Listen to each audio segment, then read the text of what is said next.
What's up, everybody? Welcome to the 19th episode of the DCXP podcast. This is the Robert Foster episode. It's dedicated to you, Robert Foster. Congrats. You're getting some run on this one. But yeah, no, it's Friday night. We're feeling good. We've got a few things to run through. But, just right off the bat, how you guys feeling tonight? I feel pretty good. Excited to be back here with you guys and talk a lot of Washington sports that happened. I know Yeah, you said Robert Foster, and I immediately said who in my head. That's I was like, Robert Foster, receiver, Washington football team. You sneaky good. Yeah, man. So, do we want to kick it off with the Washington football team since, I gave Robert some love? Well, yeah, I just was going to say, the reference if someone's like, you sneaky mom. Do you know what that's from? No. Okay, I had two instances where, when something bothers you and it's like that, maybe a lyric to a song or like you're humming something, the feeling of satisfaction when you figure that out. Like, okay. So I had that with this. For some reason, when somebody does something, my first reaction is the joke. It sounds like a meme or something in my head where it's like, you sneaky, and I can't figure out what the next word is. And I thought it was like, you sneaky boy. And I was like, what's that from? And then I was like, I got to figure this out. So I started typing, you sneaky boy. Nothing popped up. And then for some reason, my mind told me, no, it's mom. And it's from the Jimmy Kimmel video where the parents pretend to eat all the candy. Oh, and he goes, you sneaky mom. And then it's like the little kid is like, you sneaky mom. But the big kid's like super like very well spoken, like, he's like 2 + 2 = 5, and it's like it's actually 4. You were so close though. Okay, well, yeah, Washington football team talk, because Joe made it the Robert Foster episode. But what I want to talk about is quarterback rumors now are running galore, if you will, if that's a phrase. So Stafford officially is getting traded. We know this. That is a thing. Watson, we went over last episode how his evolution, and now he has officially requested a trade, not demanded. I don't know if there's a difference to you guys when that's said, but he has requested a trade. And so now Jared Goff now might be traded. Where do we land now with all this information coming out? And when do you think the Washington football team will make a move? Because I think Stafford's getting traded in the next 2 weeks. Few weeks till a trade happens. Yeah, I think so too. I think you're talking about Stafford or just Washington in general? I mean, I guess where would you rank getting these people? Because I would rather, like, if you're saying just in general, I'd rather have Watson over everybody. But what are you willing to give up? We talked. I would start that offer at 3 first, and I think people are getting a little weird about what they'd give up for Stafford. I know somebody on the radio said something along the lines of they'd give up Chase Young, and I don't understand how a sane person can think that. So I saw that same report where someone said I don't even know if I'd be willing to give up Chase Young for Watson, let alone definitely not Matt Stafford. Like, there's no way that makes any logical sense. So I think people are just like so excited at the thought of like dealing with this quarterback situation. They're like, you can have whatever you want. Like, take the entire team as long as we have a quarterback. And that's just so not going to happen. Unless it's Deshaun Watson, don't throw around Chase Young's name. Yeah, even with Deshaun, I just was like, no, you just literally drafted this guy number 2 overall. I don't care who you're trying to get. He stays on the team. And also, it's more than just the 2nd overall pick. He's really good. He's going to win Defensive Rookie of the Year. It's the fact that he is added to this culture, if you will. He's this young leader who people clearly get behind. It's more than just, hey, he's a really good player. It's what he means to your organization long term. And what would that say to the rest of the team if they just traded Chase Young? It's like, oh God, like he's our best player. So like, who else is gonna, like, we are all tradable, So, yeah, they should not trade Chase Young. And also, I just don't get these fans that are one, just delusional on what they think they can get, but they're like 2 first, a 2nd, and Daron Payne. And I'm like, why are we so quick to throw people in? I'm giving as many picks as I need before I'm touching a player. especially you just spent 4 straight years drafting defensive linemen. You got the pinnacle of them in Chase Young, and now you have this amazing D line. All you need is a quarterback, and you're so quick to be like, oh, we can throw one in a trade. I would try to keep them all. Why not? It's right, especially because once you get the quarterback that you say is like the answer to all your problems, these picks aren't going to be the number 1, number 2 pick of the draft. So go ahead, trade away your first round pick, get Deshaun Watson in there, and then you're giving them a late 20s pick in the first round. I'm fine giving that up, but don't give away all these players, and then you could be giving them picks and good players that become better picks because they're not playing as well. Which doesn't make sense in my brain over here. Well, yeah, I mean, I would start the offer with Deshaun Watson. It's like we have the 19th pick, and if we get Deshaun Watson, we're probably going to be in the 20s after that. But here's 3 first. What else do you want in terms of compensation? That's a weird thing to think about because it's so many picks. But in terms of Matthew Stafford, I don't get the fascination with giving up a first-round pick. Apparently, other teams have called and said they would. I wouldn't because he's going to be 33. And while he's played a lot of games, he's injury prone. Like he always is like he's playing through a back, he's playing through a shoulder, he's playing through an ankle. My offer for you, I don't know, Joe, you can probably call me crazy. I would give him a second this year, a second next year, and one of our thirds this year. That's my best offer for Matthew Stafford. Really? I'm not giving him first. I would give them this year's first and this year's second and next year's first. Can be a late 20s pick, right? So yeah, I'm saying I don't want to give up this year's first rounder. I would give up this year's second, this year's fourth, and next you year's realize first. what you keep adding on to my point, where it's like you're not giving up a first either. Next year I am, yeah. Well, this year I'm talking about. No, I mean, it'll be worth it though. If they really wanted to, they could probably squeeze a second this year, a third this year, and a first next year out of me. Just for Stafford. Yeah. I think he's that good. I think Stafford, if he was like on the Packers all these years instead of Rodgers, like they would probably be the same wins per year. Am I crazy? I think Rodgers is a little better than Stafford. Well, that was probably a hot take, but you know what I mean? Like Stafford can put up 5,000 yards a year if he. Like, are you saying if he was with like the Bucks instead of Brady, even though Brady did still have a great year? Yeah, I think Stafford would be exactly in the same spot as Brady did. I think Mike's frozen, but I was like, no, is he surprised or is he frozen? You cut out, and I was, yeah. So I was trying to figure out how to phrase this question. Like, if you knew Dak was going to be available, Stafford's available, Watson's available. I guess the second part would have to be put like hypothetical values to each and ask what you would do. So I haven't actually thought as far as I probably should. I basically said if Stafford, Dak, and Watson are available, which one are you reasonably going after the most? Does that make sense? Yeah. Like, I mean, if they're all available to me, I'm going after Watson first and giving them my best offer, saying, what do you want? And if they say no, then I go to the next. Okay. Because I was saying, like, basically say, and I should have thought more about this before asking, but say it's 40 per year to Dak, 40 million per year as a contract. A first this year, a third this year, and a second next year for Stafford, or 3 firsts plus for Watson, I guess. So it's like the value kind of comes into play there. That was I should have thought about more constructive numbers for that, but basically, if it was set up like that, I guess, because there's a number for Dak. I'm like, has Watson had like a serious injury, like an ACL? Or... Yeah, he tore his ACL his rookie year. He was on like a ridiculous pace for touchdowns, and then he tore his ACL in like week 8 or something. Okay.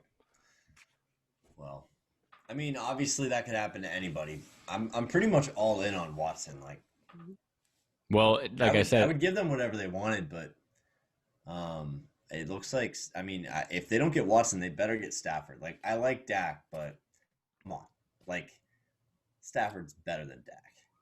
Well, I think Stafford's going to get dealt way sooner than later, and I think there's a thing in his contract where it's like a post-June roster bonus, and I think it lowers their leverage because people can be like, oh, we know you have to pay him at this date if he's on your roster, so you're trying your hardest to get him off the roster. So they kind of lose a little leverage, but a desperate team could come out of nowhere and say, here's 2 first-rounders for Matt Stafford, which I couldn't bring myself to do. So, but there was a number with Dak. Yeah. There was a number with Dak where it's like $45 million. I'm not touching that. I don't think he's that good, but also he's a pretty good quarterback, and he'd be very welcomed here. But okay, so I probably should have thought of those numbers before I did that. But to stay in DC, the DC broadcast scene has been a bit of a chaotic situation is the only term I can come up with. Savannah, you probably can describe this better than I could. So basically recapping what has happened with MASN, and also the lower level, I guess the secondary would be NBC Sports Network is disbanding, it seems. So the news came out first on Twitter that NBC Sports Network, like the mother, father, parent figure of all these regional networks, is shutting down, and they're moving everything over to Peacock. They've assured people everywhere that the regional sports networks are staying around for now, but there's rumors that they'll also move to Peacock later. But for now, NBC Sports Washington is still around and is going to still broadcast Caps and Wizards game however long. And then news comes out later in the day, so fans are already kind of upset, like what's going to happen with NBC Sports Washington. They assure everyone that they're all good. And then the MASN news comes out. And MASN has had a few debates with the Nats and Orioles, and it hasn't been great blood there. But then they kind of like dropped a bomb on the Nats and said, hey, we are cutting our pre and post game show and a lot of our talent. So Britt, who writes for The Athletic, mentioned that a bunch of Orioles broadcasters were not going to be brought back. People are getting upset. No one said anything about Nats broadcasters.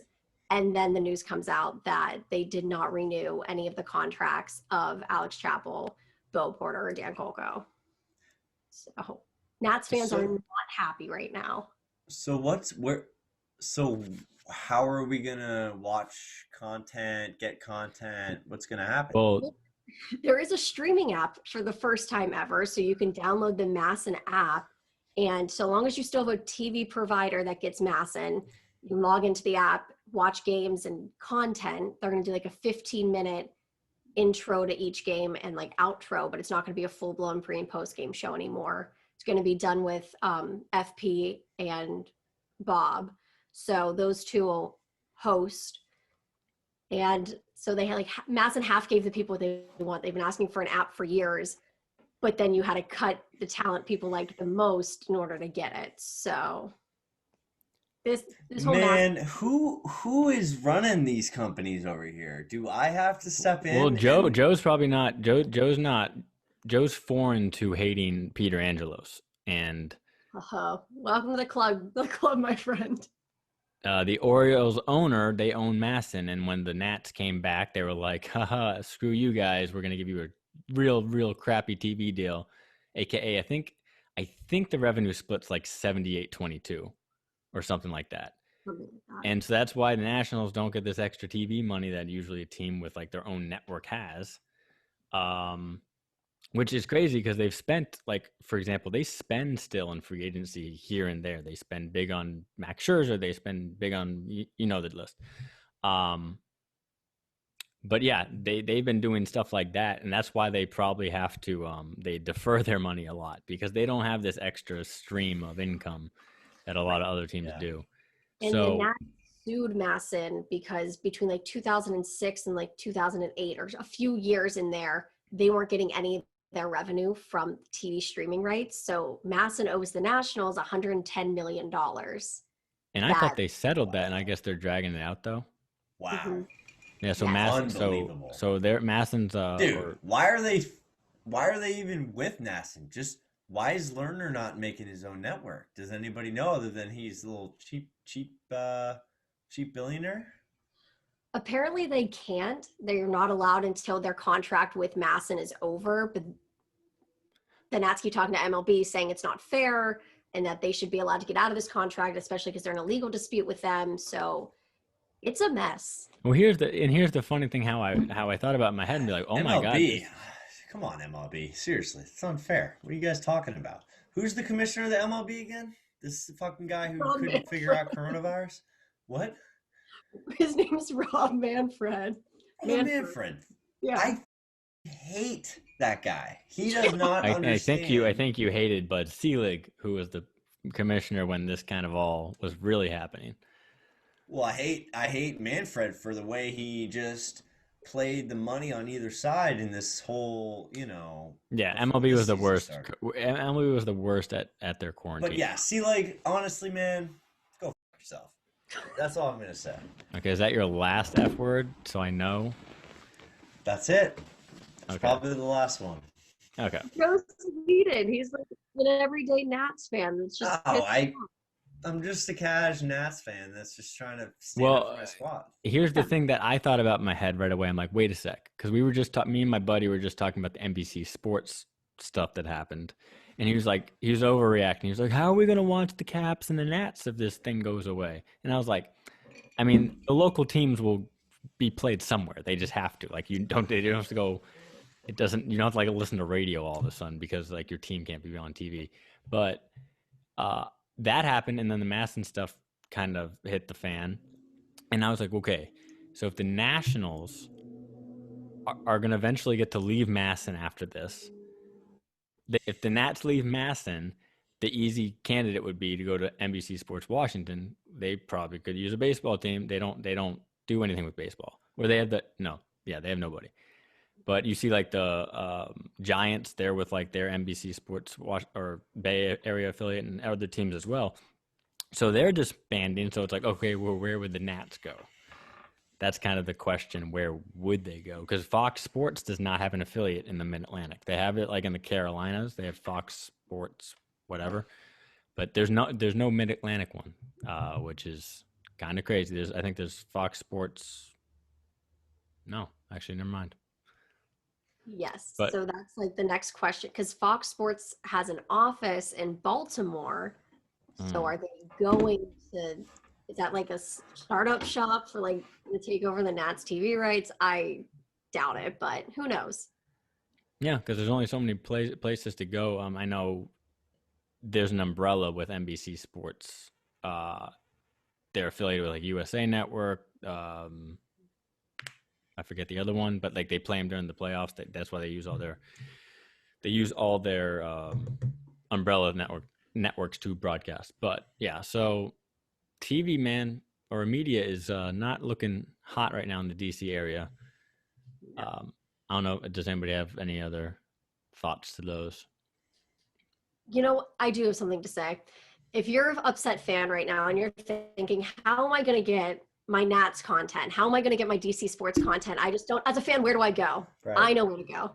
Okay. The DCXP podcast is here for you. It's true. It's true. Run by fans, made for fans. Just designed for the. That was funny because I love that. I was doing like one of those like Twitter headers for this is like early stages DCXP, and I just said designed for the DC sports fan. I wasn't even thinking of the pun of design because most of our stuff was design at that point. And I was like, oh, I just made a pun. I didn't even know it. And I'm like, God, look at you two. You guys are like Pun City. You guys should start your own podcast or something. Seriously. I think we do pretty well on like Twitter and Instagram too. Maybe a blog. I don't know. No, here's the thing. It's because Savannah said it. It's like I need a caption. It needs to be a pun, and I didn't realize every single one of her captions on Instagram is a pun. I know. And it's amazing how she stretches some of them very far. And so, listener in Austria, if you're looking for somebody to follow on Instagram with puns, Sav J. Are you almost at 1,000 followers on Twitter? Hell yeah, I am. How close? Let's see. Give us the live update. The live update is 984. Who wants to be the 1,000 followers? Seriously, I mean that should be something everybody. Wait, say that number again. 984. Oh, so you're 16 away. Speaking of, before we move on to some quick notes for each team, I have a YouTube. You know how we said YouTube, like subscribe to us on YouTube. We're just trying to get 100. I'm not going to bother you anymore. We want to get to 100 because like once you get to 100 on YouTube, you can do your own custom URL, which means I can do youtube.com/DCXP, super easy link to find and to say you're at DCXP. So get to 100. I'm all excited. I go to the customize part of the YouTube thing, and it's a little URL bar with like your URL, and it looks like you can click into that and change it to whatever you want. It did not let me do that because it was all grayed out. And I was like, okay. So I looked it up. I found a thread basically on Google, a Google page, and it was basically 100 people complaining about the same problem. They hit 100 and they don't get to change the URL. So it's being looked into, I guess. But keep subscribing to YouTube. I'm seriously not gonna bug again because we've hit the threshold. We don't need to hit another threshold. So unless there's a lot of people following that aren't subscribing, obviously you can subscribe. Maybe Mike will throw a little subscribe thing in there right here, and can't do that. Make it easy, but I guess I could. I don't know how to use I'm not a YouTuber. I don't know how to use the YouTube edit station. And I'm looking at it like not touching it and just uploading my video. It's already edited that I did in iMovie. So I promise Mike on his own money will send you free gear if you subscribe. Send your email address to the YouTube channel and Mike will send free gear from his own credit card to your house. I promise. That's just you the that. kind of guy Mike is. That's a DCXP promise right there. I will say there is something possibly fun that we're doing, depending on how they turn out, because I did spend some money for the followers on this trading card. I made a custom one. I made a Terry McLaurin customized trading card. Now, if this turns out well and this vendor that I used did it right, I'll use them again and I will give more out. So I'm getting 100 of them. So I'm going to try to give them away in some way that incentivizes you guys following the account. Not just giving them away. You have to, I do feel a little cheesy doing one of these giveaways for followers, but sometimes. Yeah, it's actually kind of cool, man. Good job. Is this a DCXP certified trading card? On the back, it says DCXP Card Series Part 1. Wow, that's actually really sick, man. I'm not going to lie. Like, this is pretty cool. This is pretty cool. And I did go above and beyond. I was really trying to find, like, how do I make them holographic? Okay, I don't need to do that. Never mind. Yeah. And then I saw an option for one of them, and it was like $300 for. I was like, I don't love you guys that much. Okay. Yeah. Started with a lower amount there, but yeah, I'm gonna see how it turns out. It should be arriving this week, I think. So unbelievable. Good job. And I'm really gonna be mad if these didn't turn out good and I have 100 of them just chilling in my apartment. It's gonna not feel great, but that's okay. Anyway, so moving on to the other teams. Well, we were kind of on baseball. Let's stick with the Nationals. So big signing, kind of, at least to me. Brad Hand, who is a reliever, lefty, has maybe the best slider in baseball and a declined fastball, but he said it's not an issue. So, yeah, Brad Hand, he kind of, I don't know if he's going to, they haven't said anything about rotation roles yet, but he's definitely going to be in the 7, 8, 9 range for sure. And Zim is back. Zim, actually, let me pause on Zim. I was going to say, Savannah, what do you think of the Brad Hand signing?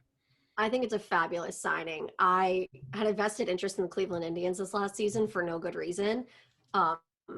So I'm glad we got him. We needed a lefty in the bullpen. Sean Doolittle was just losing velocity by the game. So unfortunately, I love the guy. I think he's a great person. He wasn't the answer for a reliable lefty reliever. Brad Hand's going to come in. He's going to do the job right. And he's, like you said, his sliders are fantastic. So it's a fabulous signing. Love it. 10 out of 10. If Nats fans are interested, you can just YouTube his Brad Hand highlights, and it's just him striking out dudes. So, but his slider is one of those pitches. His slider is one of those pitches that kind of makes you kind of go, oh, like it kind of makes you go backwards, like, oh, that was disgusting. So it's one of those. It's one of those breaking balls that just is almost impossible to hit. So breaks your balls. Anyway, Wizards now to a team that doesn't give me too much joy or anybody really. They're playing right now. I don't know what the score is. I don't want to know. They were down by 9 at the last time I checked. Russell Westbrook was playing. Joe checks his phone. I laid down on the Wizards. Wait, I was gonna say he's probably just checking the score for me. I am. 8. Oh man, come on! Seriously. What? God, this team, they can't play any defense. They're down 86-68. 86. What? It's not even the fourth quarter. Come on, man. That was 4 quarters in the 90s. I'm sorry. Well, It's unbelievable. I was gonna. Seriously, Mike. You know me how I play defense. I swear to God, nobody's dropping 86 on me in 3 quarters. Honestly. Come on. Well, Foul. did you really want me to? Did you? You Did can't you really- be giving up 86 in 3 quarters. Joe, do you really want me to answer that question? Oh, How you are on okay. defense? Yeah. Wait, can you hear me? All right. Answer. Yeah. Yeah, I can hear you. I'd love to hear the Yeah. answer. Oh, I was gonna say I do know how you play defense. I get buckets on you, and I'm just a 6'1" white guy, Mike, average athlete. this guy calls fouls on every drive. It's unbelievable. I was like, yeah, I do know But how you let's- play defense. You foul. If I was the most soft man on earth, I would call fouls, but I'm not. If you were the most soft man on earth, do you mean the softest? That's what most soft is. Listen, man, back to the point. These guys can't play defense. It's unbelievable. Every single week we talk about this. And it's just, how many weeks are left in the season? You know, I don't get a one per week like Washington football team, but I got to witness this team give up 130 points a game like several times a week. It's not easy to watch. Well, they Sorry. just got back, and they had to play basically with like a C or D team. I was watching the game like, wait, Jesus, this gives me like Sean Livingston year vibes. Blatch, McGee, Nick Young vibes. It gives me a lot of bad vibes with these teams that it's like you're just throwing anybody out there, but they have to because they had like half their team on the COVID list, which Bertans and Rui were back tonight. I'm trying to figure out anybody else. I know like Denny's coming back shortly, and then Ish and Troy Brown. It was basically like a whole team that was out. So, but they aren't playing good regardless. Russell Westbrook's clearly hurt. They played John Wall, which was just weird to watch. I have a question. Yes. Go ahead. And this is my new to NBA brain. Is it because Russell Westbrook was hurt, that's why they rested him for a game? Because it just said like he was like being rested. Like he was out. Well, they said What he was that this week? It was Back, like he hasn't been playing back to backs like all year. okay. But Because that it's- might have been a Yeah, it's like they just don't want to like long term keep aggravating things that might be lingering. Maybe if you give them a back to back off, they'll be like more effective. That's kind of like the idea. But they were gonna do that anyway because he's older. Yeah. But I think also because he's had this quad injury since camp, it makes sense too. But still, I need to see the old Russell Westbrook. This game was actually, he actually looked most like Russell Westbrook in the beginning of this game that was on tonight. This timestamp is Friday night. We're doing this, so it's frustrating. And Bradley Beal scored 47 in a loss to who did they just play? Why am I blanking? Dude. He had 47 in a loss to the Pelicans, and then before that Pelicans. they played John Wall. I mean, that was weird. I think John That was was a little weird. John was a little too hype. I'm like, John, you know you're playing against the D Johnny squad needs to right now. cool out. Listen, let me tell you this. Those Houston Rockets blue jerseys, though. like, Well, love it. Like, Love it. No, those blue jerseys are great. I was gonna say, John's looking all right. It's not like he's looking like, 2016, 2017 John, but he's looking good. yeah, It's not the worst thing in the world, it's for right? John Wall. I've decided. I didn't like him. Really So good at hated that. that. But now that he's on a different team, I'm like really into John Wall. I like really hope he does well. I hope he thrives down in Houston. It's weird. So you didn't like him when he was here. I was like too invested. I was like, why is he playing craps? Why or poker or spades, whatever the hell he was playing on TV? Like, oh no, like he's gonna make the Wizards look bad. But now that he's gone, it's like, Yeah. aw, you go, John Wall. Do your thing. Nah, do your thing, John. Seriously. So I got his jersey on right now. Honestly, this is a. I mean, you were just talking about spades, and the last time I heard that reference was I saw this video that was a viral video floating around the internet, and then there was like people reacting to it, and it was called "White Guy Goes to His First All Black Cookout." And where was you saw this on the internet or Twitter? Or? Yeah, so it's like the cap. You know when you meme something now, it's like a picture and then the meme bar up top. Yes. So it was like a video version. It was like white guy goes to first all black cookout, and it was people reacting to that. And then I just was on a wormhole, but the original video itself is actually hilarious because he says he gets dealt into he wakes up from a food coma, and he's got dealt into a spades game, and he's like, I have no idea how to play spades. And it was just it was like a 7-minute video, but it was freaking hilarious. The reactions are actually funnier too, but that just reminds me of like this guy like wakes up from a food coma at a cookout and he's like dealt into a spades game. Those spades. But I've only played spades like once in my life. I'm pretty sure. Can't say I've ever played spades. It was at some like beach trip and it was just people playing spades. I'm like, oh, I'll learn, and then I forgot immediately. So when John Wall was playing, I was like, I don't know what he's doing. Yeah. Yeah, no, all love for John. Obviously, he's a GOAT, so no love lost there. But damn, it really makes you think about this Bradley Beal trade situation, and it's like, do we just fucking blow it up? I mean, well, I tweeted out. I said between between the trade hypotheticals for Bradley Beal that are now pouring in, and what you're trying to figure out to give up for Deshaun Watson and Stafford, it's exhausting. It is, as a DC fan, you're just like, okay, how much do I want to give up for this quarterback? Oh, Bradley Beal might be traded. Okay, what can we get for him? It's a lot of juggling. But it is an exciting time because we're in a situation where this is like, me thinking 6 months ahead of time, but this guy, Cade Cunningham, coming into the draft, number one. Don't start with college prospects, please. Mike. Especially basketball. It's so annoying. Mike. This guy, Cade Cunningham, is I've seen him play. Different. He's all right. I saw him. Okay. So if somebody's going to offer the first overall pick for Bradley Beal, I'm probably going to take it. That's all I'm saying. If we wait till the offseason. Well, that's what I was going to say. He's like reached because he leads the NBA in scoring, by the way, by a full 5 points. But he's reached now, because we're so bad, this national joke of free Bradley Beal, where every platform, any account that has a bunch of followers that does basketball media, they're posting free Bradley Beal. And like the meme, of course, they showed that on TV, him just chilling on the bars. And I was like, that's going to be on the internet in 2 seconds. And I tried to get it out too, like right away. I screen grabbed it and I was like, I'm putting this up. And yeah, I basically said, he's just posing for memes now. That's essentially what he's doing. He's a meme guy. He's a meme guy. I mean, what are you gonna do? But it just sucks because we're the butt of the jokes again, and we have a superstar, and he's. Think about it. We might let John Wall go, literally followed by Bradley Beal immediately after that. 2 guys that have been here for a decade, and you didn't win anything with them. That's crazy.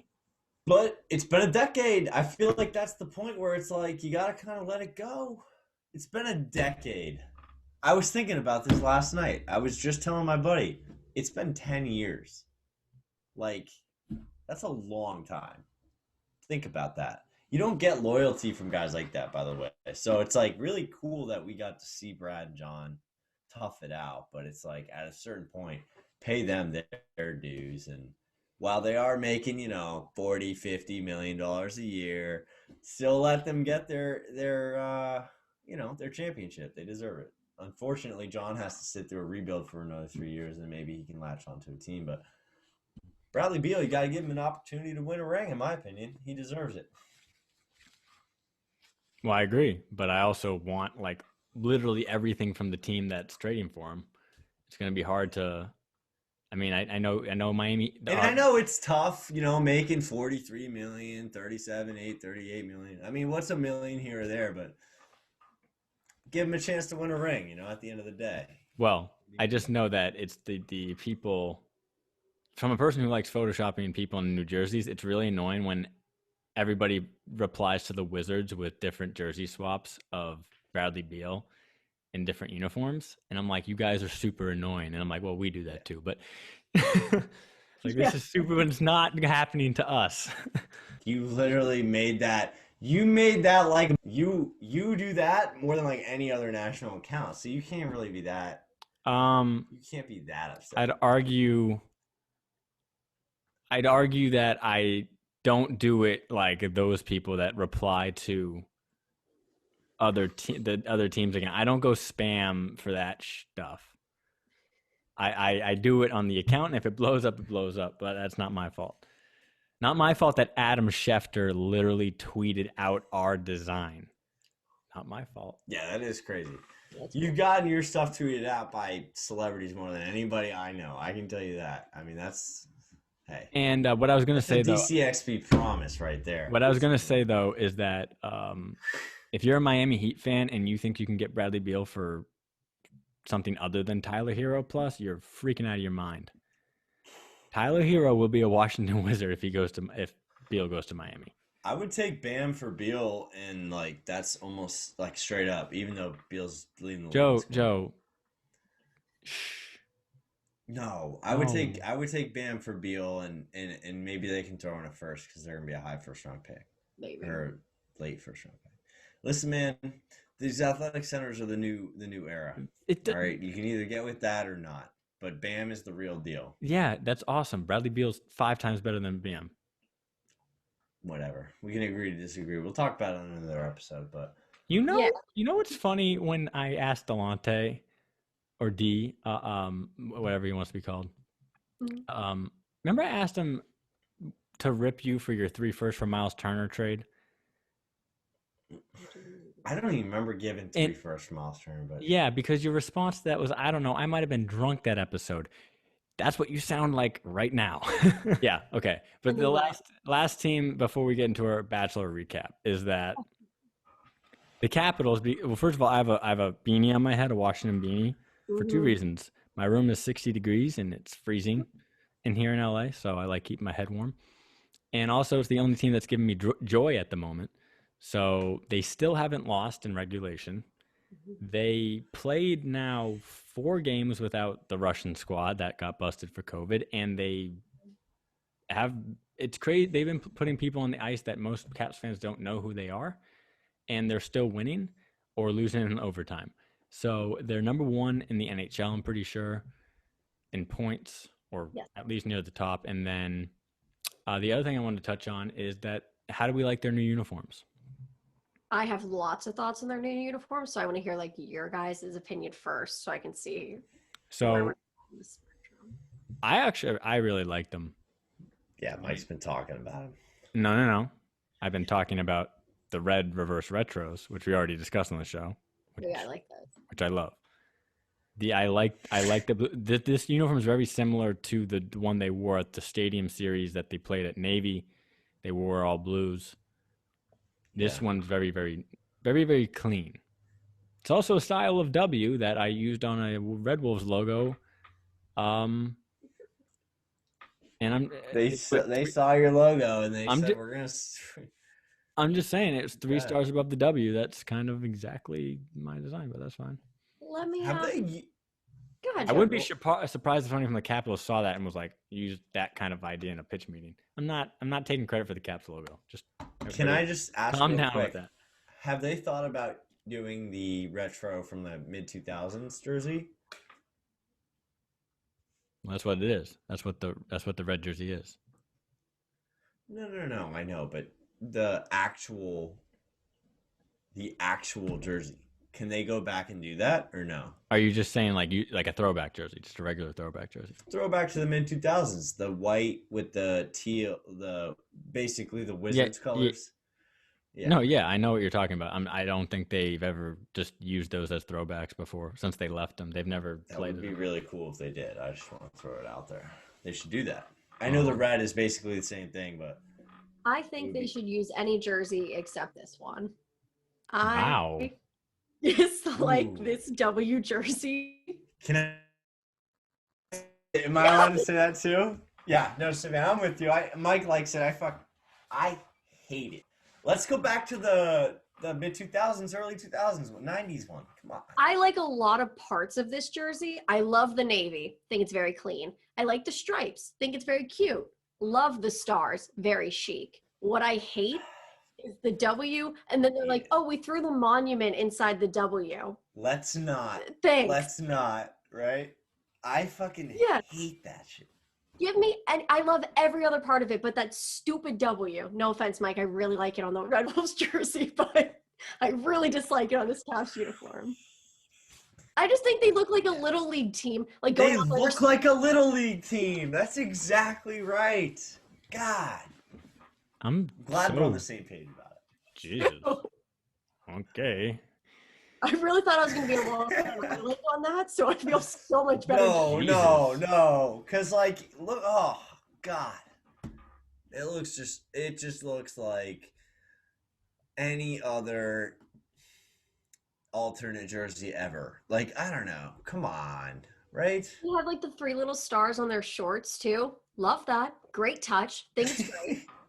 There's so many good things about this.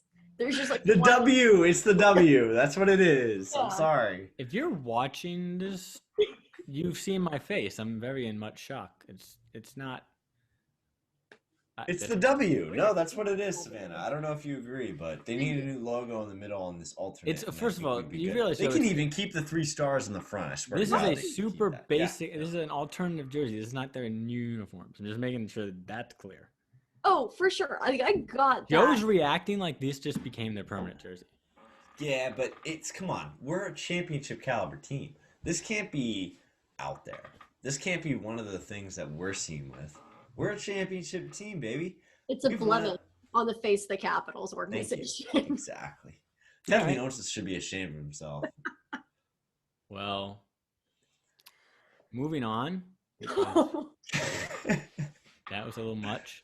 All right. Well, before we get to the Bachelor, so like the Super Bowl set, I think we talked about what we wanted versus what we think would happen, or whatever that, however I phrase that. Did we get what we wanted? No, because I wanted the Packers. I think. Right? I think I wanted the Bills. Yeah. I think we all wanted the Bills. But the NFL got what they wanted. I think they got Mahomes, Brady. As Nate Burleson pointed out on CBS, and then later the next day on NFL Network, a kid. So it's the goat versus the kid is what they're calling it, and a kid is actually a baby goat. That's adorable. So that's the goat versus the kid. He shout out Nate Burleson. He coined it. He made sure to get it out immediately on air so he could say I said it. But yeah, so it's a pretty good matchup for quarterbacks. I think it's going to be the most watched Super Bowl, and just with people having to stay home on top of that, they're going to try to find ways to watch. And yeah, I think the NFL is pretty happy. It kind of does suck that not a lot of fans get to attend. First time in Super Bowl era, or since it's become the Super Bowl, that the home team has actually hosted it, and now it's in the year that not even fans can come for the most part. But so also Tom Brady went on the road 3 straight games. I think it's the first time ever he's had to do that. And it's just ironic. Tom Brady arrives, goes on the road for the first time 3 straight times, wins, gets the team to the Super Bowl where their home stadium is. Just doesn't matter. But what Tom Brady's done is why he is the greatest of all time. He will also be the first quarterback to play 3 former Super Bowl MVPs at quarterback in the postseason. So he's played Rodgers, Breeze, and now Mahomes. Wow. So if he wins, I mean, that's maybe his greatest accomplishment. You know, he's like the only quarterback in NFL history where you can be like making up an excuse for why he won every single time he won, but he just wins. It's like the craziest it's the craziest thing I've ever seen in my life. This guy is about to win 7 rings. Book it. I'm taking the underdog. I'm taking the Bucks. They're gonna win. And the game's not this weekend, right? It's next weekend, so we can talk about this maybe next week. You know, if we're all on. But honestly, Yeah, can I have some fun like player props and stuff? I want to go over. No, I think Lots of props. oof. Not at all related to the game, though. Let me put that in there. So don't get too Yeah, excited. the halftime stuff and Oh yeah, of course. That's it's always funny to look at those and play that game. I think obviously I'm not allowed to bet for my job. Like I'm literally banned from betting, which is totally fine. I didn't do it before my job. So, but we all print it out and we all fill it out. Unless it's on Wall Street, right, Mike? What? Unless it's a Wall Street bet, right? I mean, if that's what you call it. I mean, I just invest my money. I mean, shoot, I don't want to talk about Wall Street right now. I know that's the hot button issue, but we're running kind of long right now. So no, we are. Maybe we can talk about it next episode. But yeah, that whole Wall Street stuff. Yeah, I had to sell some stock I wasn't happy about. So bullshit. Anyways, go on. So Super Bowl set. No one was voted into the Baseball Hall of Fame. That's a whole. I hate the Baseball Hall of Fame. Honestly, I didn't hear anything about this. What? Oh yeah, no one was voted into the Hall of Fame. It's the 7th time since they started voting this way that nobody's been voted in during a year. I think the last time it happened was 2013. How can you just not? So they're not going to have an inductee class in 2021? So there is also a complication here because of the whole Kurt Schilling thing. Mm-hmm. So Kurt Schilling's like a crappy person. He just kind of is. He doesn't have a filter. Also, that read his Twitter account if you're confused. Yeah, you basically he supported the Capitol riots on Twitter, and so now writers are saying we want to backtrack our vote, which there's a debate there if that's even morally right. But anyway, yeah. So now it's just a crap show. I'm trying to keep it clean. And it's I don't know, man.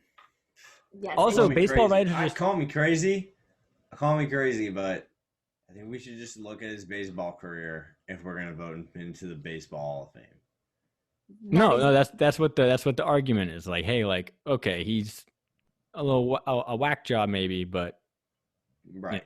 Put him because of his Hall of Fame. That's take the shittiest person of all time. If they had a good baseball career, I'd probably. Well, no. Also, it would be hypocritical. It would be hypocritical in the sense if you look at who is in the Hall of Fame, there's people that are not good people. Like they're like either domestic abusers, a legit like racist. I don't know these people's names. I just know that they've been given examples.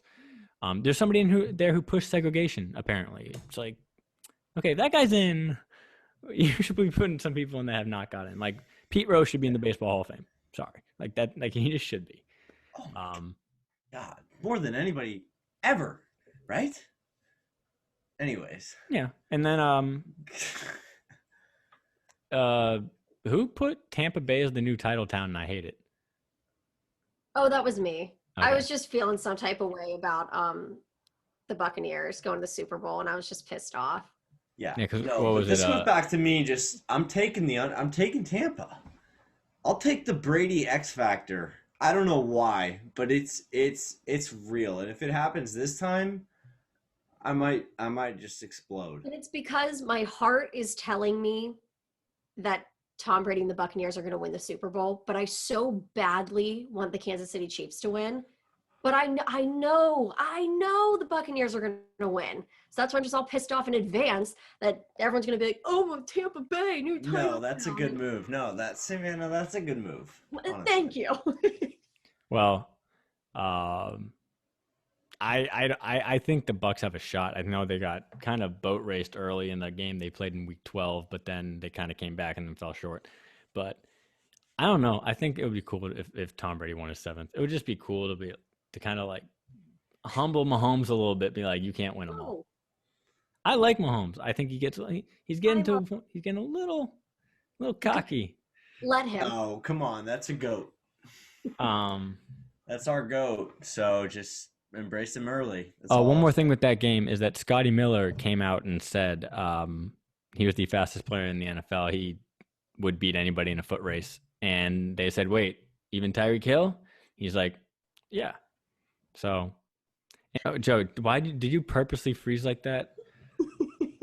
I didn't freeze like anything. I am actually in shock that Scotty Miller said that. No, okay, Scotty Miller said that, and I said before you judge him because he, you know him as kind of fast. He's like short, white slot receiver. He's not faster than Tyreek Hill. He ran between a 4.28 and a 4.35 at his pro day. That's fine.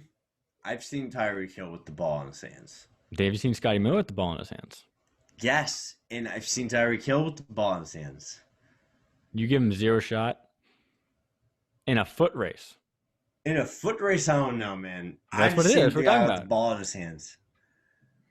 Okay, yeah. Did you see Scotty Miller run straight past King last weekend and for the touchdown? No, I saw that. I also saw Tyreek do his thing, and I'm like, damn, that guy. Yeah, but the question was a straight up foot race.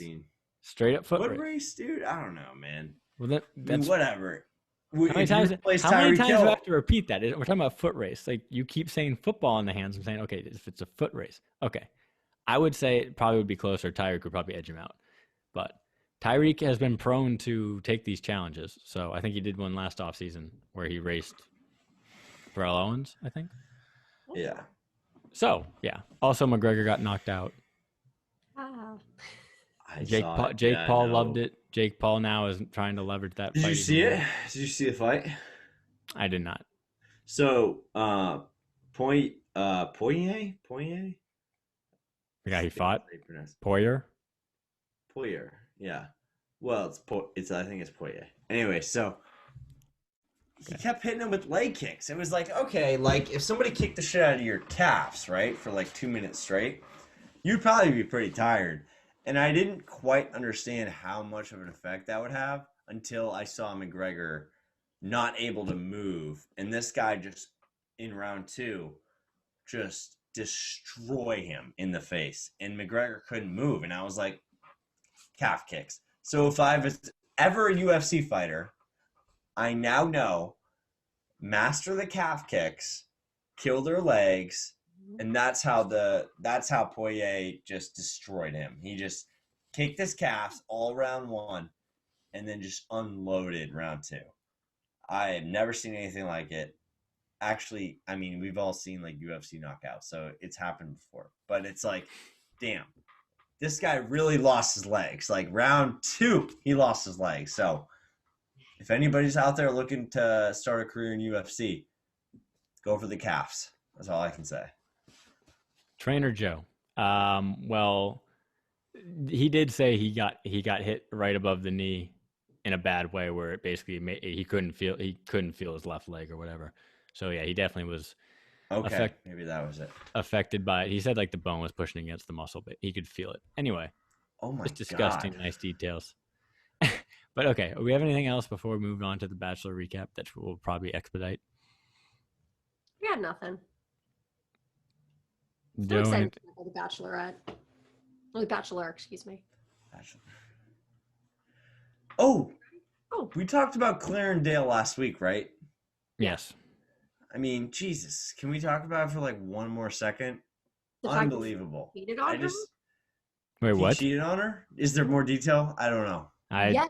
Rumors have come out. So she put out a statement saying, like, I learned about our mutual agreement to break up the same time all of you did.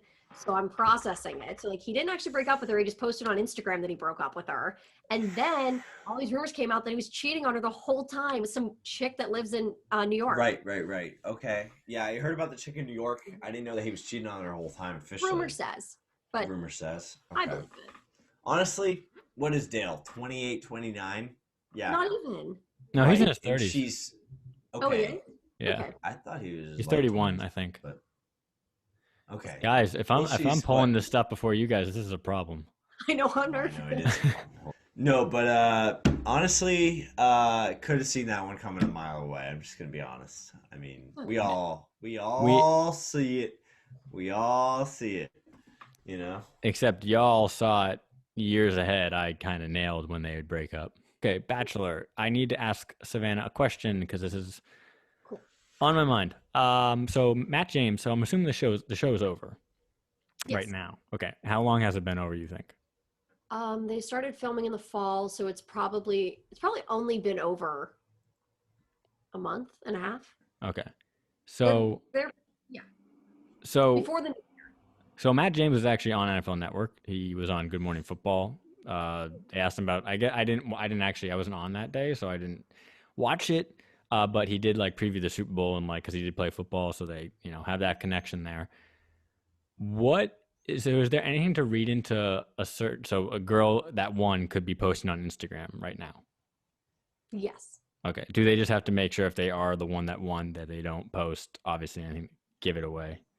You can post all about the show, but the week that's airing on the show is the week you can post photos from. You can't post anything from like the finale now.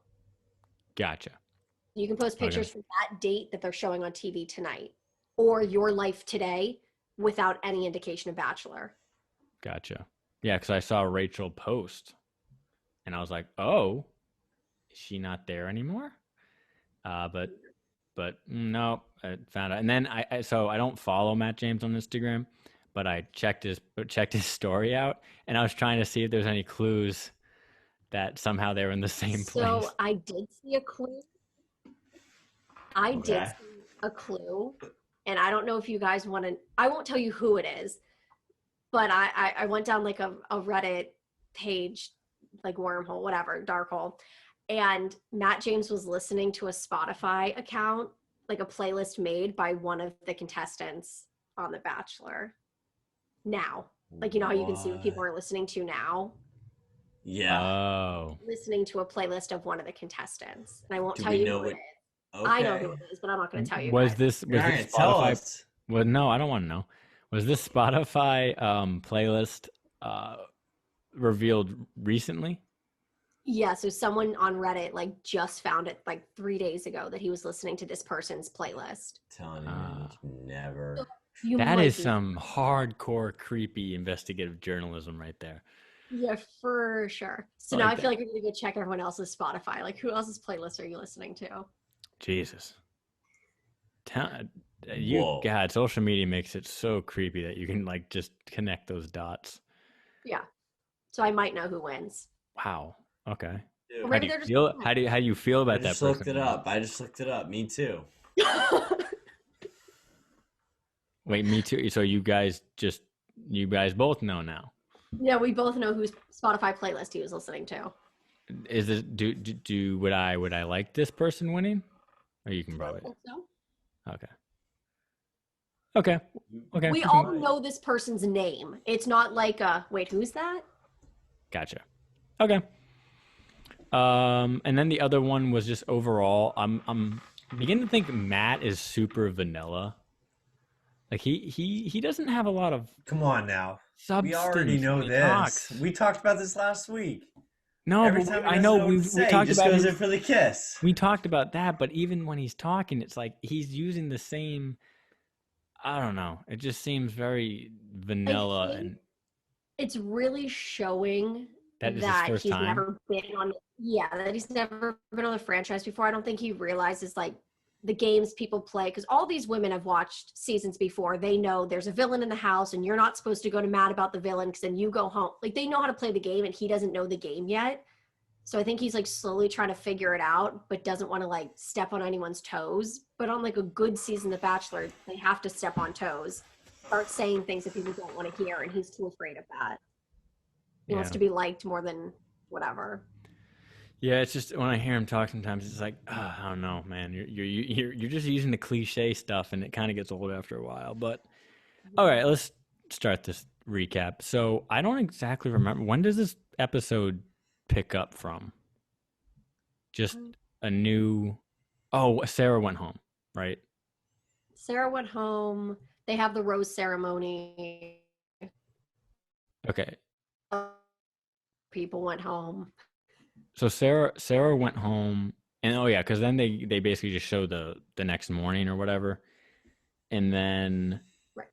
basically Victoria says, well, like the garbage took itself out, and then Katie basically just goes, why are you talking? Like why are you talking? So they get into it, and then the group date happens. Oh, okay. So I don't know why I have that in that order. Maybe I mixed up my notes again, but so I say the rose ceremony, Matt repeating a lot of cliches. He remembers like way too specific things about it's like I said you can tell it's his first time because it's like almost producers like, she's the one who likes this. Or something. Absolutely. Like producers are telling him. Yeah. So yeah, it just kind of shows it's almost like bad No, acting. no doubt. It's exactly. Yeah, so you know when I want to before the new girls come in, I want to say, do you know when like you're watching a commercial for like a drug and they try to work in the side effects in like natural dialogue? Like they say, like, oh, like you're just gonna be talking to them and then you just like know all the side effects of this drug and make it seem like normal conversation. That's how it seems when they have these like fake conversations when they're all gathered on the couch. It's like they're like, hey, all right, you're gonna say this, like it's just natural conversation. Like, yeah, so this point of the show is like this is when you start really thinking like this, that. I'm like, you guys would never say this naturally. Like this doesn't just like pop out of your mouth. So it's almost like they're trying to work these like cliche, like we're gonna try to explain to the viewer what's going on into this conversation that we're supposed to be having with each other. Exactly. They're like trying to make the women narrators of the TV show without just letting someone narrate it. That's exactly that's the best way to put it. Narration. It's like I also want to know, do they tell the producers would be like, hey guys, everybody come down to the couch and you guys are just gonna sit there for how long? How does that work? Oh, I'm sure not. I don't know, but I'm guessing they say, okay, guys, it's like time to come sit on the couch. We're going to start filming. Okay. So I'm sure they do get like, they're always being filmed, but you get to like, okay, go take a nap, go do whatever you want. But now it's like TV time. So go downstairs and then they've already told Victoria, why don't you confront her? Tell her it's not okay. And then she's like, yeah, I am. And then she goes downstairs and starts something. And it's like, why did this come out of nowhere? It didn't. Yeah. Producers told Victoria to do it. Yeah, and that's my favorite part of this series so far, Bachelor, Bachelorette, is the fake conversations they have where they just like go to one of the guys in the Bachelor and he's like, yeah, man, if I wouldn't be lying, I'm nervous about this group date, man. Like just you're not gonna just randomly say that out loud. But anyway, that's the analogy I came up with in my head, like a commercial when they work into natural dialogue. Anyway, I will say this. Let me just say, I mean, the Bachelorette.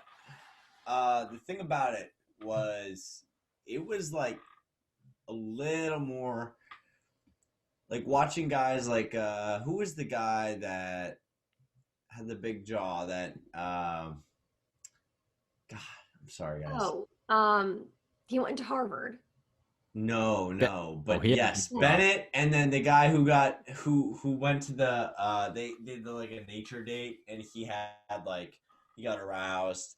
And Blake, the lady was like, Blake. Oh, Blake, yeah. Yeah, like Blake and Bennett, like there were like guys that were really good entertainment. Like I feel like in this season, it's like more drama than entertainment. Is that kind of you guys feeling that vibe a little bit? Or am I crazy? No, I do think it's a little emotions are definitely heightened and producers play off of that. So not saying anything, but sometimes it is easier to get like a group of women together and get someone to cry than it is to get a bunch of guys together and get one of them to cry, because they'll do everything they can not to cry. They'll yell. Yeah. I mean, except for I feel like they got Blake though for the sole purpose of just. Oh yeah, they're like, can you cry on command? Yeah, cool. Come on our TV show. You want to be entertaining? Come on our TV show. Right. But no, I mean, this season is fantastic so far. So the new girls come. I have something about him when he was sitting down with Kit. I guess they did have like sit downs there was a group date they had where I think it was from like the previous episode. It was their cocktail party. The cocktail party. That's what I meant. Okay, so Chelsea got the rose at that. But I was going to say, when like people are sitting down, like Kit sits down and she goes, the chemistry with us is there for sure. And I just go, you've been with him for like 2 seconds. Is this what you're just supposed to say? Yes, And because she knows the lines, and Matt James doesn't know that it's BS, and he's like, yeah, there's some chemistry here for sure. Instead of being like, we're gonna go grab someone else. Like other bachelors like deflect from that situation. He's like, yeah, no, I definitely feel it. No, he doesn't. He lies. No, he has no idea. The producers said, Matt, so they're gonna tell you some stuff. Just love it. Love everything they tell you. Love it. Just be as generic as possible, Matt. Come on. Okay, so this is where we get to the new girls, because then Victoria sits down with them and already is complaining, and this is set up like a script basically. Victoria starts complaining she doesn't get any time. She finally gets time. She starts crying about how I forget what she started crying about. It was like not knowing if a guy likes her or not. That was actually exactly it. Yeah, that's what she was starting to cry about. And then Chris Harrison comes up and goes, Matt, we got a surprise for you, which is 5 new women. Go on. All right. Well, like I said, new girls come in, and I want to know why. Was it basically just like, hey, we're not feeling any of these girls and we need to spice it up a little bit? So I'll tell you a theory that I heard, and then like what might have actually happened. So like what might have actually happened was they just had a lot of people to choose from, and they were like, we'll bring these women in. If we feel like the storyline's getting boring, let them come on, whatever. But I heard a theory that, the TV show Love Island? Mm-hmm. Okay, so Love Island is kind of like The Bachelor, except everyone lives on an island together. So it's like basically Bachelor in Paradise. They bring new people in all the time. So it's like tempting everyone of like, are you going to pick one of the new people, or are you going to go with the old person? Love Island has fabulous TV ratings, and The Bachelor ratings have been slipping recently. So I think they took that line of like, oh, that's a good idea. We'll bring in new people halfway through and see how that works. It worked for Tayshia. Now we'll see if it works for Matt. So I think that's what they were doing. Didn't work. I mean, obviously he likes Michelle, but I didn't think there was any need to bring in new women. It seemed silly. Well, I agree. Those new women are consisting of Brittany, who's a model in 23. She made out with him very sloppily right off the bat. Classy. It's a choice. A girl named Ryan. Yes, you heard that right. Ryan, which is a rare girl's name. I mean, I actually know Ryan. It is a girl's name. I'm saying it's a rare girl's name. You don't hear, like, for example, Ashley as a guy's name. I've heard it once. Very rare. Ashley Lilly, wide receiver, Atlanta Falcons. Boom. I'm not saying anything. I'm just saying it's a rare name for a girl. Would anybody disagree with that? Savannah, is that a rare name? I'm just making sure. Joe's like accused me of being something at that point. I'm not. So it's not sexist. Anyway. All right. So what I was saying, Ryan, she's a dancer / choreographer, 26. Then you got Kim, who's an ICU nurse at 28. Catalina, Miss Puerto Rico Universe, and is wearing a tiara. So of course it's like, hey, can you wear something really queeny and then come in the room? And Michelle, teacher, 27, seems really, really, really, really, really nice. Perfect. Okay, so basically they walk in. Of course, they cut to Victoria right away. They did like music building up to that. It was building up and then immediately cut to Victoria, and then they walk in, and then she just takes the crown from her. And I immediately was like, okay, you literally just became a beta because you a lot of the stuff Victoria does is, I think, influenced by producers. I think they kind of they get her riled up, and then they send her in to the group and say, like, go say something, go do something, and she's entertainment. I think that whole crown thing where she just grabbed it off that girl's head was all her. Like, she grabbed that and everyone was like, oh my God, Victoria, you can't, that's just not something you do. Like, what? So I think that really speaks to who Victoria is as a person. Like, I saw that, and that was like the craziest thing she's done to date.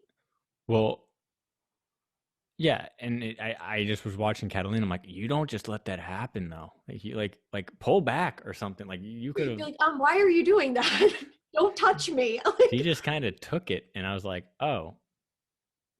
Okay. And the fact, yeah, Victoria did that, and I was like, oh no, you actually are like this as a person. This is not an act. These are not producers telling you to do this. You just are like that. Okay. But okay, so takes the crown, and then I think you'd lose me. Well, I don't know why I just said this. I think you'd lose me if you came out right away and complimented. Okay, there's it. I said I had to say I think you'd lose me if you came out right away and just complimented my looks. So basically, I was saying if I was Matt James and a girl just immediately goes like, first of all, you're amazing looking. I'm like, okay, like you don't lead with that. I think I would expect something a little more intelligent said than just always leading the conversation with like, oh my God, you're so hot. It's just very shallow to me. Okay. So yeah, I felt like a couple girls immediately like led with that, and I was like, oh. Yes. Like for example, like Katie with the toy. Well, That's funny as hell. Hold on. Would you prefer someone say, "You look great"? No, yeah, it's just going right for the looks immediately. Like I don't know, I'm not doing that. Do you like when people are like funny coming out, or like doing something like pertaining to them rather than about you? Like Katie brought the toy that was like funny. Yeah, Kayla something unique. Not immediately for the. Of course, you think I'm attractive. You came on The Bachelor. Yeah. I mean, Mike gets compliments all the time. Like so I it's would, like for him, it's like he's looking for a little bit. Like deeper. I would appreciate it, but I would also be like, I hope there's something else you like about me. It's, yeah. It's just it is funny when these people you can tell who did their homework and who didn't. But yeah, like for example, yeah, the Katie thing. That's why she's one of our favorites because she's just funny. She knows how to place it. Like we said, she didn't use the toy joke every episode now. That was it. God, she's so great. She's amazing. And we'll get to her again in this episode. So, okay. So Serena C was crying, Anna crying, about possibly not getting a rose, like before when the ceremony's going on. I'm not taking that bait anymore. If you're showing me that interview of them crying, like, I just don't know if he saw me, and then they get a rose, they're never going to show that person if they didn't get a rose. Exactly. Right. So I felt for that, like maybe the first time it happened in The Bachelorette, and I was like, oh, they still get a rose. Okay. It would just be like, because they usually don't get interviewed after, they probably go straight home, I would assume. Yeah. So, I want to know this, Savannah. Has anybody ever not gotten a rose in one of those, and instead of hugging and wishing them the best, they go like, screw you? That normally happens towards the end, like when there's like 4 or 5 people left. People have stormed out, and like the lead will go after them and be like, can I talk to you? And they're like, there's nothing to talk about. Oof. Guys have done it too. Like guys will storm out and be like, no, I don't want to look at you anymore. So it has happened, but not this early on. People do a lot of feelings invested. My other note was that MJ looks like she wants to fight someone at all times, and I'm saying that in a good way. Like she just has this intense, like, look on her, like I'm taking this seriously, and there's no BS for her. And then I don't know if that's the best fit for Matt. Can we be honest here? No, I'm not saying she's like a favorite of mine. That doesn't mean that she's a bad person. It just means for Matt. All right, you broke up a little bit, but I'm pretty sure I heard what you said. I said Victoria's still playing the queen bit. We already kind of.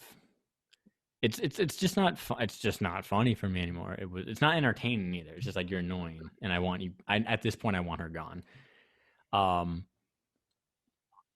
I keep just random notes, like so much quote, you gotta be real, like so much like you have to be like you're like said during in different ways, shapes, or forms. Like you just gotta be real. You just gotta dig deep in stuff. And Matt just continues to say vanilla stuff. Like, so it's weird dynamic. It's like he doesn't say anything to them.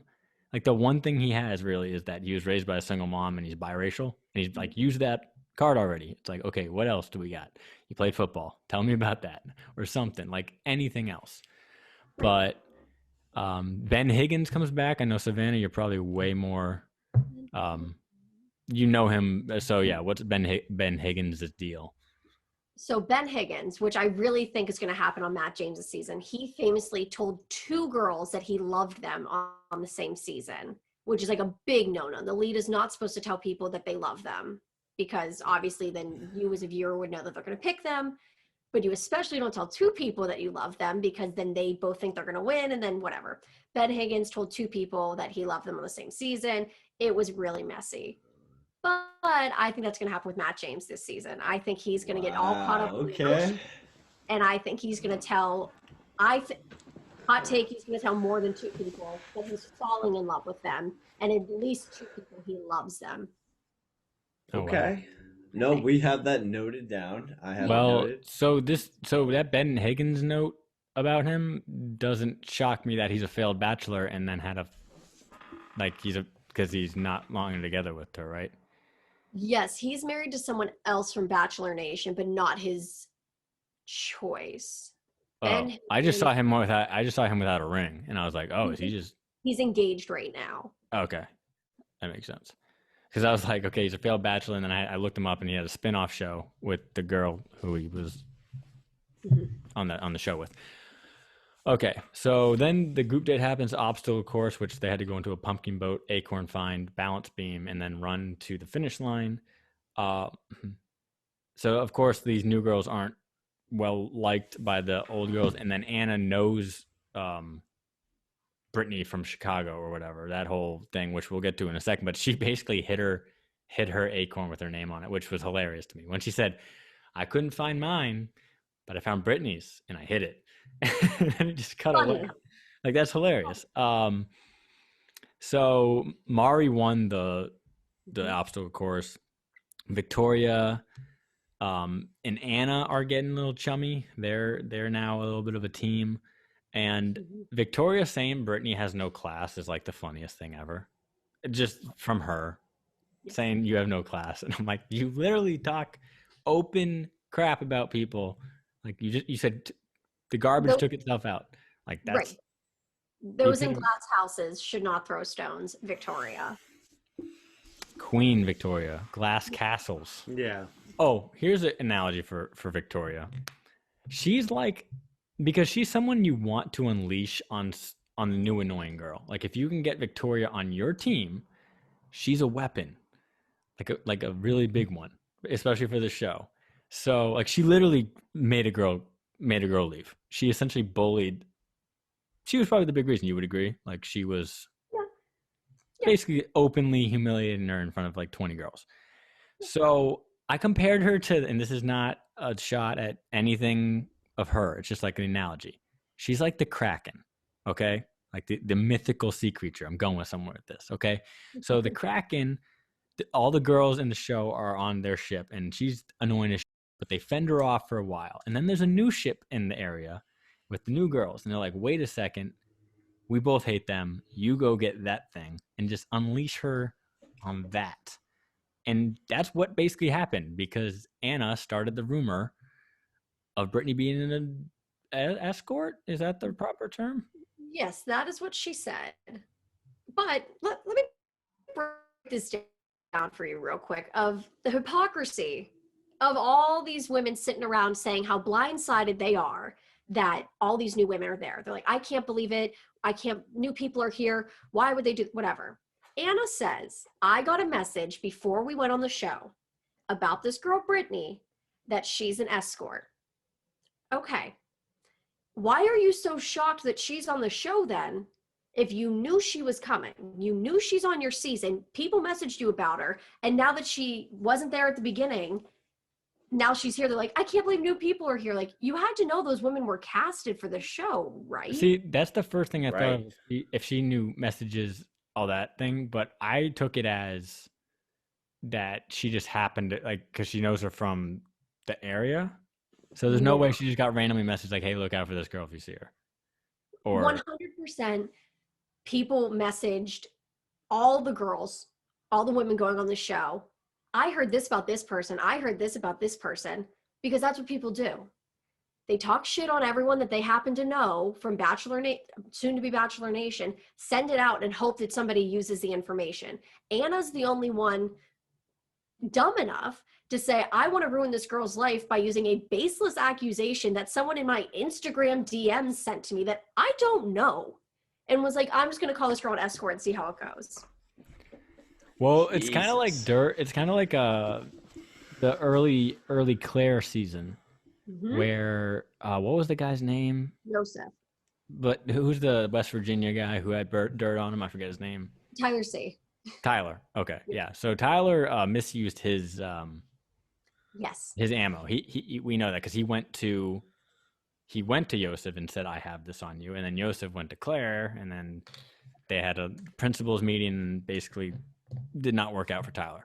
So the same thing happened with Anna. She decided to literally say this in front of the girls at the cocktail party, right?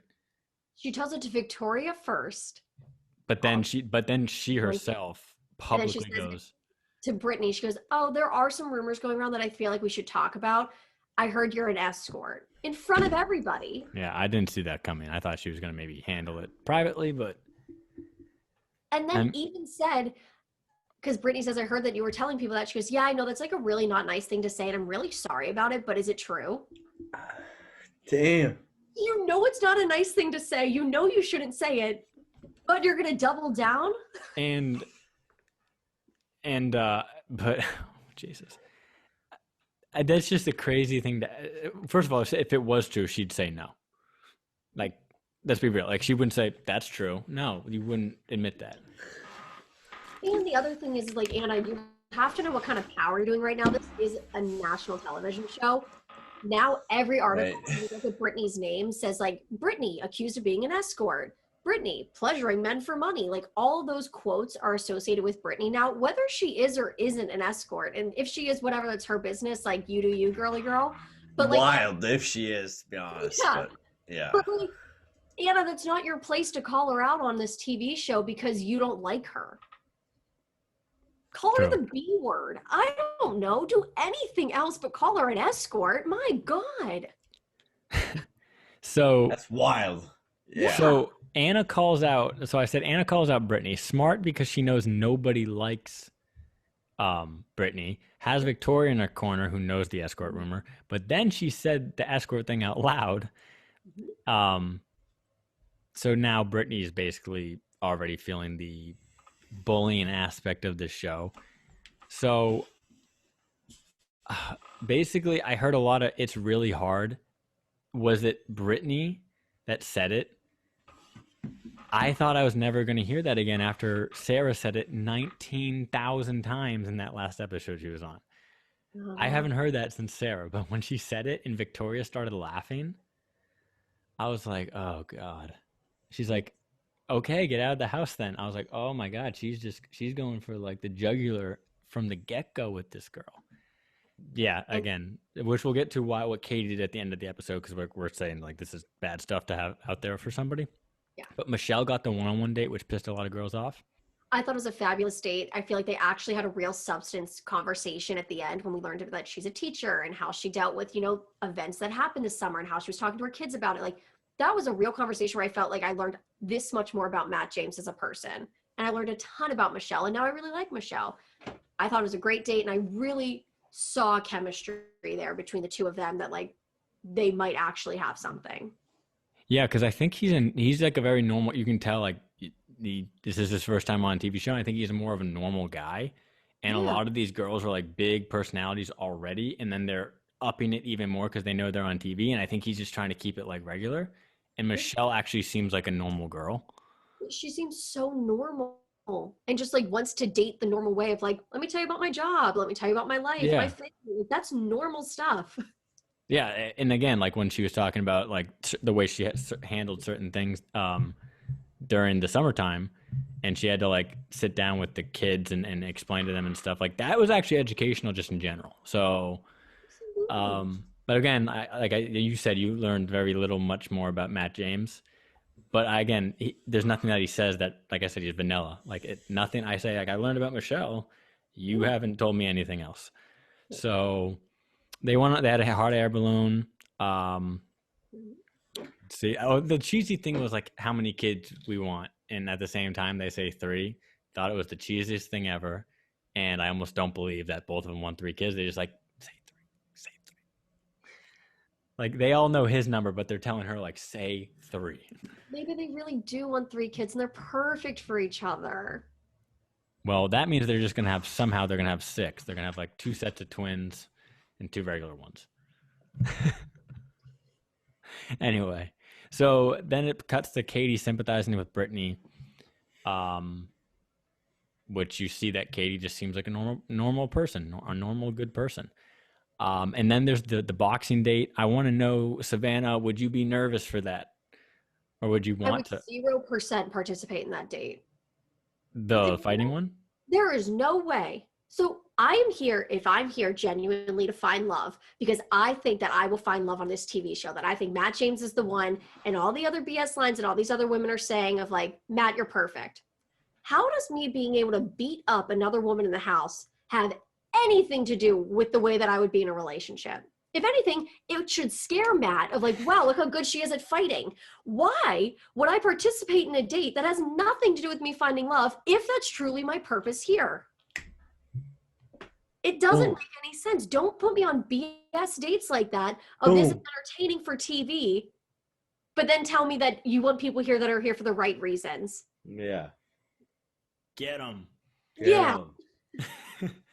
I hate when they do stuff like, and I'll go on one last little tangent on Peter Weber, who's Pilot Pete, The Last Bachelor. Yeah. They did a pillow fight date where they made all the women dress in lingerie and have a pillow fight. How does that have anything to do with me in a relationship? Get them. What year? Which? That was The Last Bachelor? No, Yes. yeah, I know. Yes. No, under 5'10" Pilot Pete, right? Savannah, what Yes. episode was that again? Let me just. Yeah, okay.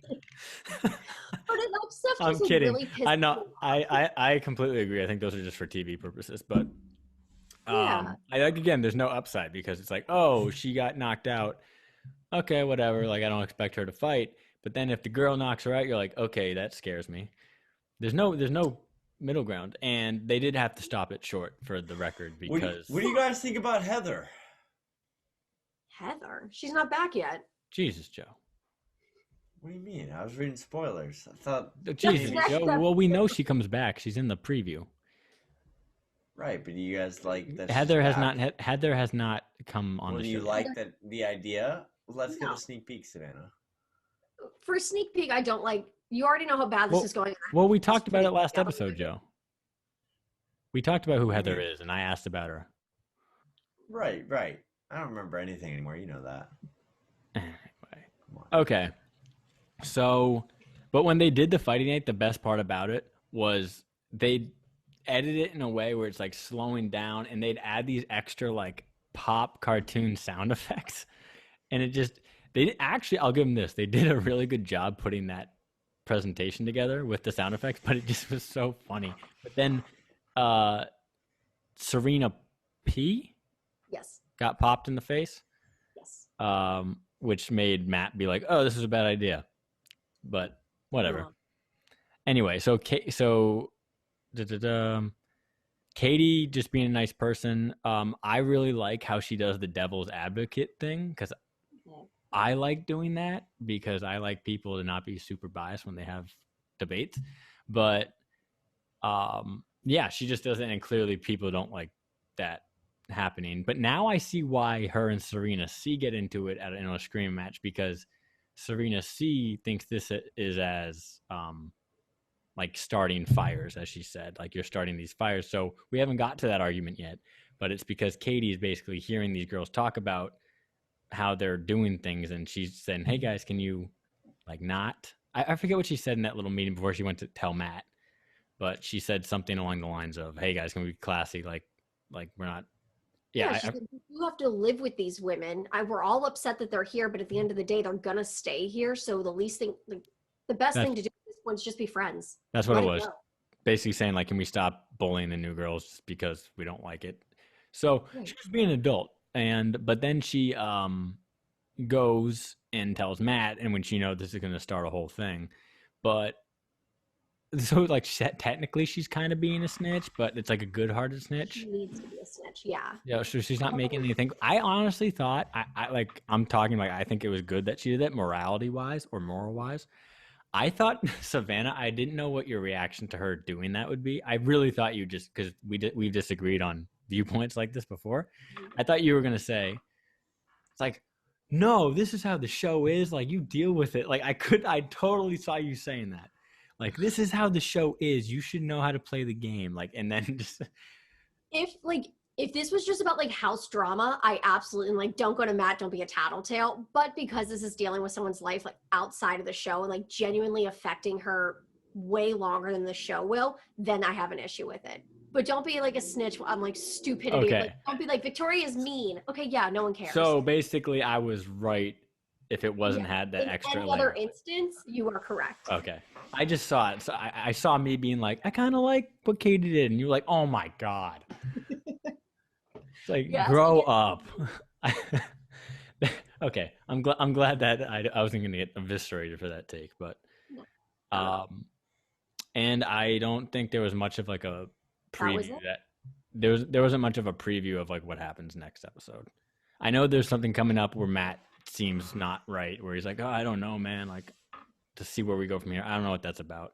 That'll be the last episode. They're going to tease that up until the finale. Mm-hmm. All right. Well, that's pretty much it so far. My girl, Rachel, didn't get a lot of shine. Yeah. I think she got like one-on-one time at one of those, what do you call it? Rose ceremony. She'll fly under the radar for a bit here. She'll be the dark horse that comes in at the end.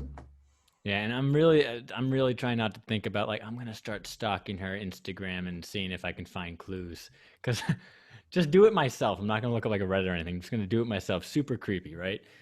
Let us know what you find. I'm really tempted to see what Spotify plays, but I don't want to know. I just don't want to know. Yeah. Anyway. More willpower than I do, because I had to know immediately. All right. So this podcast is ran super long, but if you had time to kill, then we helped kill it. We're figuring out guests for next couple episodes, and yeah, we'll get back to you next week. I mean, honestly, if you've watched this far and you haven't subscribed, you should be ashamed of yourself. I mean, come on. True. Who's spending this much time? If you've watched this far and you haven't followed me on Twitter, is there an underscore there? No, SAV. So you broke up, but yes, yeah.